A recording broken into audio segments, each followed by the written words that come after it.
ఖరీదైన బట్టలు. ఇది నేటి యువత యొక్క ప్రత్యేకత.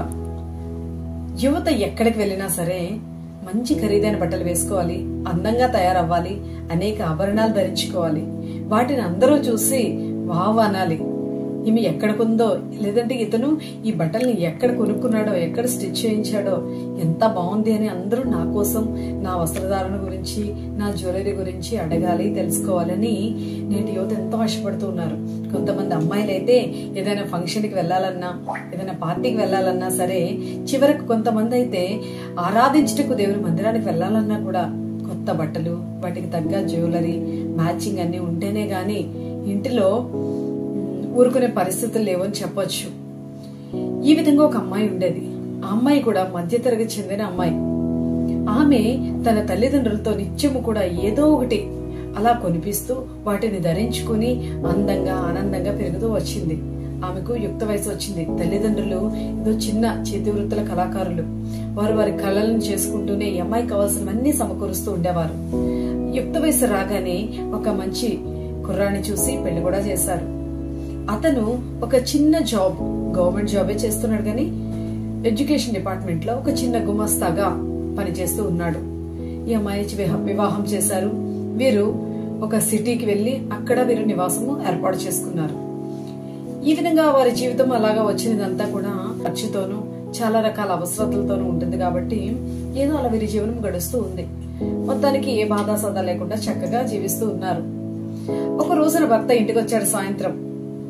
హలో మై డియర్, రేపు మనము బర్త్డే పార్టీకి వెళ్తున్నాము, నువ్వు రెడీగా ఉండు, నేను ఆఫీస్ నుంచి రాగానే మనం పార్టీకి వెళ్దామని చెప్పాడు. అయితే చెప్పగానే ఈ అమ్మాయి ఫస్ట్ కొంచెం ఆనందపడింది, కానీ తర్వాత కూర్చొని బోరుని ఏడవడం మొదలు పెట్టింది. భర్తకి ఏం అర్థం కాలేదు. పార్టీకి రమ్మంటే ఏడుస్తుంది ఏంటి అనుకున్నాడు. అడిగాడు, ఎందుకు నువ్వు ఏడుస్తున్నావు, నీకు అసలు ఏమైంది, ఏం కావాలి అని అడిగాడు. నువ్వు పార్టీకి రమ్మన్నావు, అది మీ ఆఫీసర్ పార్టీ, దానికి అందరూ కూడా మంచి మంచి ఖరీదైన బట్టలు వేసుకుని వస్తారు. నా దగ్గర అంత మంచి డ్రెస్ లేదు, రేపు పార్టీకి వెళ్ళడానికి నాకు ఒక డ్రెస్ కావాలి, మరి రేపే పార్టీ అంటున్నావు, నాకు అది లేదు, నేను ఎలా రావాలి, నేనేం చెయ్యాలి అంటూ ఏడుస్తుంది. పాపం భర్త కొత్తగా పెళ్ళయింది, భార్య అవసరతలు తీర్చాలి అన్నాడు.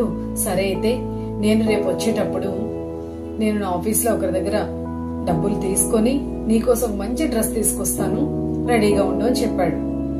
చెప్పినప్పుడు సరే అని చాలా సంతోషంగా ఓకే చెప్పింది. నెక్స్ట్ డే సాయంత్రం అయింది. భర్త డ్యూటీ నుంచి వస్తూ ఆమె కోసం ఖరీదైన ఒక మంచి గౌన్ కొనుక్కొని తీసుకొచ్చాడు. అది వేసుకుంది, చూసుకుంది, మరలా ఏడవడం మొదలు పెట్టింది. మరలా బోరుని ఏడుస్తుంది. భర్తకు మరలా అర్థం కాలేదు. మరలా ఎందుకు ఏడుస్తున్నావు, నీకోసం ఇంత మంచి డ్రెస్ తెచ్చాను, ఇందులో నువ్వు చాలా బాగున్నావు అంటూ పొగడ్డం మొదలు పెట్టాడు. అయినా సరే ఇంకా ఏడుస్తుంది. అప్పుడు చెప్తుంది, డ్రెస్ చాలా బాగుంది, మరి ఎందుకు ఏడుస్తున్నావు అని అడిగాడు. అప్పుడు అంటుంది కదా, డ్రెస్ బాగుంది కానీ డ్రెస్ కి నాకు అందం రావాలంటే దీనికి తగిన జ్యువెలరీ ఉండాలి, తగిన ఐటమ్స్ అన్ని ఉంటేనే ఇంకా అందం పెరుగుతుంది. ఇలా ఏ ఐటమ్స్ లేకుండా ఎటువంటి నగలు వేసుకోకుండా పార్టీకి వెళ్తే అందరూ చాలా చులకనగా చూస్తారు. అరే దీనికి సెట్ వేసుకోలేదు, దీనికి తగ్గ జ్యువెలరీ వేస్తే ఇంకా బాగుంటుంది అని బాధపడుతూ చెప్పింది. భర్త చెప్పాడు, ఇంకా నా దగ్గర నీకు జ్యువెలరీ కొనే డబ్బులు నా దగ్గర లేవు, నీ దగ్గర ఏముంటది వేసుకుని త్వరగా రెడీ అవ్వు అని చెప్పాడు. లేదు అంటావా, నీకు మరి నీకు ఫ్రెండ్స్ ఉంటారు కదా, ఎవరినైనా అడిగన్నా వేసుకుని తొందరగా రెడీ అవ్వు, ఇంకా టైం లేదని చెప్పాడు. వెంటనే ఆలోచన వచ్చింది. తన ఫ్రెండ్ ఉంది, తన ఫ్రెండ్ కి ఫోన్ చేసింది. ఇలా నేను పార్టీకి వెళ్తున్నాను, నాకు ఒక జ్యువెలరీ కావాలి. సరే తనంది, నువ్వు వెళ్తూ వెళ్తూ మా ఇంటికి రా, నీకేం కావాలో నువ్వు తీసుకొని వెళ్ళు అని చెప్పింది. ఈ వీళ్ళిద్దరూ కలిసి రెడీ అయ్యి పార్టీకి వెళ్తూ ఆ ఫ్రెండ్ ఇంటికి వెళ్లారు. వెళ్లి ఆమె ఒక బాక్స్ ఇచ్చింది మీ చేతికి, చూడు ఇందులో బోల్డన్ని నెక్లెస్లు ఉన్నాయి, బోల్డన్ని ఆభరణాలు ఉన్నాయి, నీకేం కావాలో అది వేసుకో అని చెప్పింది. ఈ తెలుగు చాలా సంతోషం అనిపించింది. అబ్బా ఎన్ని ఆర్నమెంట్స్, ఏం తీసుకోవాలో అర్థం కాలేదు. సరే బాగా వెతికింది. అందులో నుంచి ఒక మంచి డైమండ్ నెక్లెస్ లాంటిది కనిపించింది. ఆ డైమండ్ నెక్లెస్ తీసుకుంది. ఆమె చెప్తుంది, ఇది డైమండ్ నెక్లెస్, వేసుకో చాలా బాగుంటుంది అని చెప్పింది. సరే నేను పార్టీ నుంచి వచ్చిన తర్వాత నీకు తిరిగిస్తానంది. ఓకే తీసుకెళ్ళు అని చెప్పింది ఫ్రెండ్. ఈ అమ్మాయి హ్యాపీగా డైమండ్ నెక్లెస్ వేసుకుని పార్టీకి సంతోషంగా వెళ్ళింది. ఇప్పుడు అనుకుంటుంది, ఇంకా ఈ పార్టీలో నేనే అట్రాక్టివ్ గా ఉంటాను. నా డ్రెస్, నా జ్యువెలరీ అంతా కూడా చాలా బాగుంది అని చాలా సంతోషంతో పార్టీకి వెళ్ళింది. ఇంకా తన సంతోషానికి అవదలలేవు. అందరూ కూడా అడుగుతున్నారు, నీ డ్రెస్ చాలా బాగుంది, నీ ఆర్నమెంట్స్ చాలా బాగున్నాయి, డైమండ్ నెక్లెస్ అంటూ అనేక మంది అడిగారు. అవును, నాది డైమండ్ నెక్లెస్ అంటూ ఉప్పొంగిపోయింది. పార్టీలో చాలా సంతోషంగా గడిపింది. తుళ్ళుతో గెంతుతూ పార్టీలో ఏమే మంచిగా డాన్స్ కూడా చేసింది. ఇంకే ఎంతగా డాన్స్ చేసిందంటే తన ఒళ్ళు మర్చిపోయేటంతగా, ఎందుకంటే అంత సంతోషంలో ఉంది. తన ఆనందం అంతా తన అందాన్ని చూసుకొని, తన సంతోషం అంతా కూడా తన యొక్క రెడీ అవ్వడాన్ని, అందరూ మెచ్చుకోవటాన్ని చూసి ఇంకా సంతోషంతో విడిగా నాట్యం చేసింది. ఇంకా పార్టీ అంతా అయిపోయింది. నైట్ బాగా అలిసిపోయారు. ఇంటికి వచ్చారు. ఇంటికి వచ్చి తను డ్రెస్ మార్చుకున్న తర్వాత ఆర్నమెంట్ చూసుకుంటుంది. ఆర్నమెంట్ రేపు ఇచ్చేయాలి నా ఫ్రెండ్ కనుక్కొని చూసేసరికి మెడలో ఆర్నమెంట్ లేదు. నెక్లెస్, ఆ జ్యువెలరీ సెట్ డైమండ్ నెక్లెస్ కనిపించలేదు. మొత్తం వెతికారు. బట్టల్లోనేమి, దారంటానేమి, లేకపోతే మరలా పార్టీ ప్లేస్కి వెళ్ళి అక్కడ కూడా వెతికారు. కానీ ఎక్కడ అది కనబడలేదు. ఎక్కడ మిస్ అయిందో మిస్ అయింది. తను తెచ్చింది వేరే వాళ్ళది, కనీసం జాగ్రత్త లేదు. లేకపోతే అసలు అలా ఎదుటివారు తెచ్చుకోవాలి, మరలా తిరిగి ఇవ్వాలనేటువంటి ఆలోచన లేకుండా తనదే అని అందరికీ చెప్పుకొని సంతోషించి అసలు దాని సంగతి మర్చిపోయి విచ్చలవిడిగా డాన్స్ చేయడం వల్ల దాన్ని ఎక్కడో పోగొట్టుకుంది.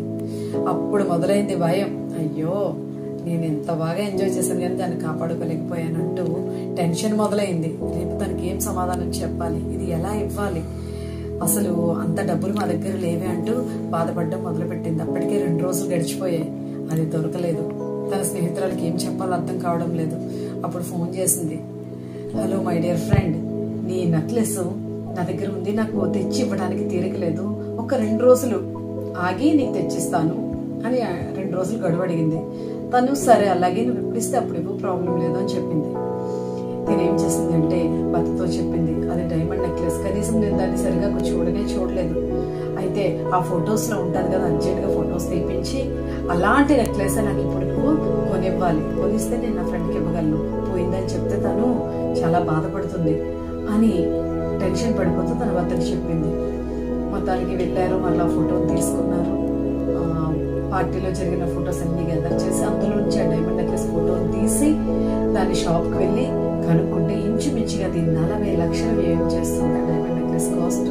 అలాంటిదే డైమండ్ నెక్లెస్ షాప్కి వెళ్ళి, జ్యువెలరీ షాప్కి వెళ్ళి అలాంటిదే కొనాలి అనుకుంటే 40 లక్షలు విలువ చేస్తుంది ఆ యొక్క నెక్లెస్ విలువ. అప్పుడు అనుకుంటుంది, అంత డబ్బులు ఎలా తెస్తాం మనం, అసలు ఏ విధంగా ఇవ్వగలం, ఎలా కొంటాము అని. కానీ అది మంది కాదు, తెచ్చాము, ఖచ్చితంగా ఇవ్వాలి, వేరే దారి లేదు.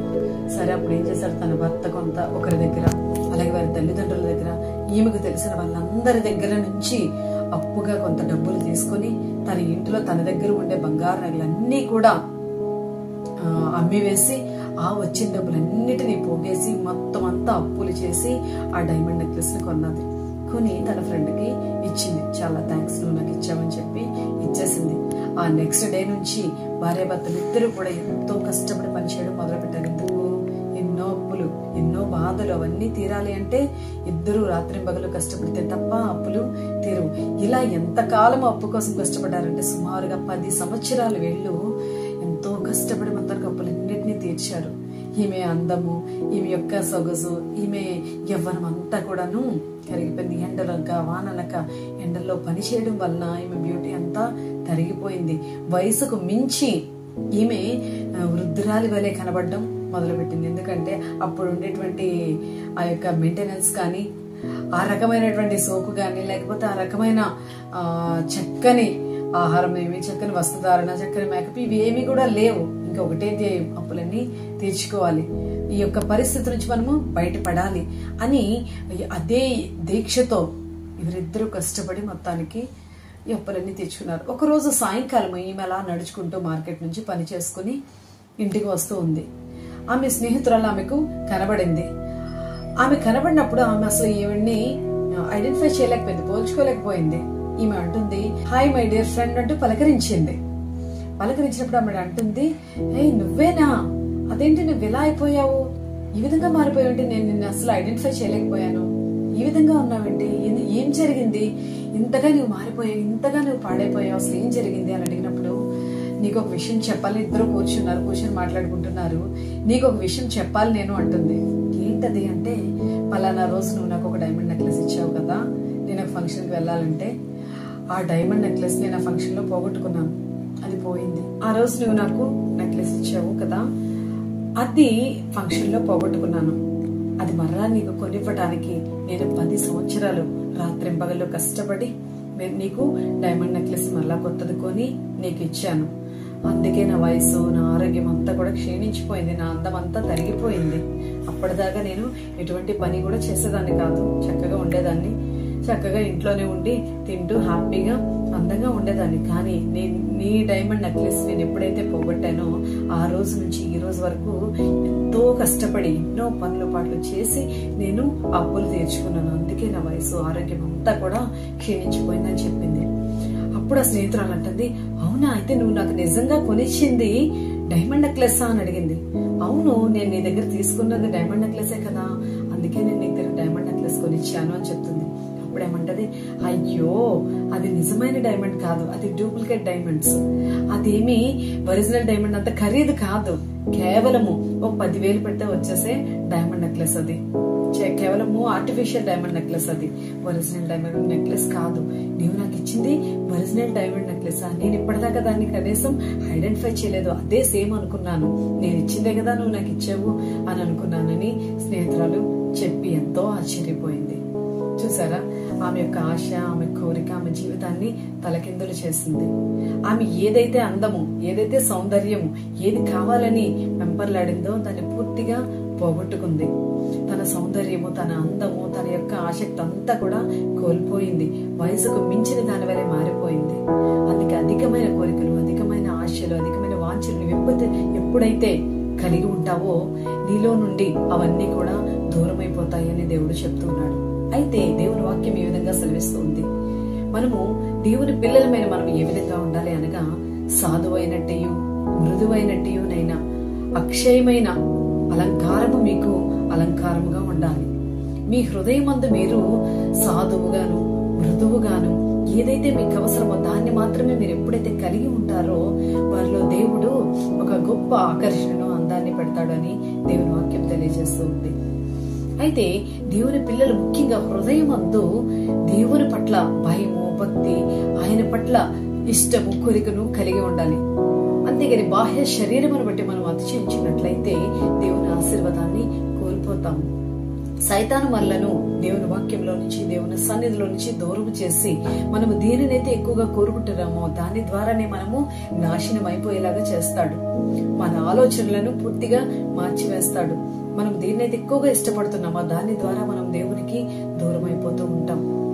కాబట్టి యవనస్తులమైన మనము ఈ శరీరానికి కావలసినటువంటి అందాన్ని, ఆకర్షణను, లేకపోతే ఖరీదైన వస్త్రధారణను అధికంగా కోరుకుంటూ ఉన్నావేమో. అది దేవునికి ఇష్టమైనది కాదు. అంటే దేవుడు వాటన్నిటిని వేసుకోవద్దు అని చెప్పడం లేదు, కానీ అది మీకు అలంకరణ కాదు. మీ హృదయపు అంతరంగ స్వభావం మీకు అలంకారంగా ఉండాలని నేను కోరుకుంటున్నానని చెప్తున్నాడు. ఎవరైతే అడ్జస్ట్మెంట్ నేచర్, ఎవరైతే ఉన్నదాంతో సరిపెట్టుకుంటారో వారు ఎప్పుడు కూడా సంతోషంగాను, వారి ముఖంలో చిరునవ్వుతో అందంగానే ఉంటారు. ఎవరైతే ఆశలు విపరీతంగాను, కోరికలు అధికంగాను కలిగి ఉంటారో వారికి ఎప్పుడు కూడాను సాటిస్ఫాక్షన్ అనేది ఉండదు. ఎప్పుడు కూడాను పరిపూర్ణమైన సంతోషాన్ని వారు అనుభవించలేరు. ఈమె వలె మొత్తం అంతా కోల్పోతారు, అందం అనేది లేకుండా మారిపోతారు. కారణం ఏంటి అనగా ఆశలు అధికం అవడం, కోరికలు పెరిగిపోవటం, సాటిస్ఫాక్షన్ లేకపోవటం. దేవుని పిల్లలు ఆ విధంగా ఉండకూడదు. మంచి స్వభావాన్ని, మన హృదయము, మన అంతరంగ స్వభావము సాధువైనట్టు మృదువైనట్టునైనదైతే అది దేవుని దృష్టికి మిగులు విలువగలది. అటువంటి హృదయాన్ని దేవుడు ఆనందముగాను, సంతోషంగాను మారుస్తాడు. అంతేకాదు వారి ముఖాలు ఎప్పుడు కూడా అందంగాను, సౌందర్యవంతంగాను ఉంటాయి. రాణి అయిన ఎస్తేరు, రాణి కాక ముందు రాజుగారు అనేక మంది స్త్రీలను చక్కగా అలంకరించి ఆయన ముందుకు తీసుకురమ్మని చెప్పినప్పుడు అనేక మంది స్త్రీలు వచ్చారు. వారందరూ కూడా రాజుగారు ఇచ్చిన నగల కంటే ఇంకా అధికమైన నగలు, అధికమైనటువంటి ఆభరణాలు ధరించుకుని రాజుగారి దగ్గరికి వెళ్లారు. కానీ ఎస్తేర్ అయితే ఈ లక్షణాన్ని కలిగి ఉంది. సాధువైనట్టు మృదువైనట్టునైనా అక్షయ అలంకారం చేత అలంకరించుకుని తగుమాత్రపు వస్త్రధారణ చేసుకుని రాజుగారి దగ్గరికి వెళ్ళింది. అతని హృదయంలో ఆమె పట్ల ప్రేమను పుట్టించాడు దేవుడు. అదే విధముగా నీవు కూడా దేవునికి ఇష్టమైన గుణాన్ని కలిగి ఉంటే నీ జీవితంలో ఏమి కావాలో, నీ కోరికలేంటో, నీ హృదయ వాంఛలేంటో దేవుడు ప్రతి దానిని తీరుస్తాడు. నీవు యవనస్తుడుగాను యవనస్తురాలుగాను ఉన్నప్పుడు, దేవుడిని ఎక్కువగా ప్రేమించినప్పుడు నీ యొక్క ఆయుష్ను ఆయన పెంచుతాడు. అంతేకాదు నీ ఆశలను ఆయన తీరుస్తాడు. అనేక మందికి నిన్ను ఒక మంచి రోల్ మోడల్ గా దేవుడు మారుస్తాడు. అంతేగాని నీ ఆశల కొరకు, నీ కోరికల కొరకు నీవు జీవించినట్లయితే ఆమె వెళ్ళి నీ స్థితి కూడా మారిపోతూ ఉంటుంది. దేవుని బిడ్డలు ఏ విధంగా ఉండాలి అనగా, శారీరక సౌందర్యాన్ని బట్టి నువ్వు అతిశయించినట్లయితే, నీ యొక్క యవ్వనాన్ని బట్టి నువ్వు గర్వించినట్లయితే, నీ యొక్క అలంకరణకు నీవు అధిక ప్రాధాన్యతనిచ్చినట్లయితే దేవుని ఆశీర్వాదాలు నీవు కోల్పోతావు. ప్రియ యవనస్తుడా, ప్రియ యవనస్తురాలా, దేవుని కొరకు నీవు ఒక ప్రత్యేకించబడిన దానిగా, ప్రత్యేకించబడిన వాడిగా జీవించాలని దేవుడు కోరుకుంటూ ఉన్నాడు.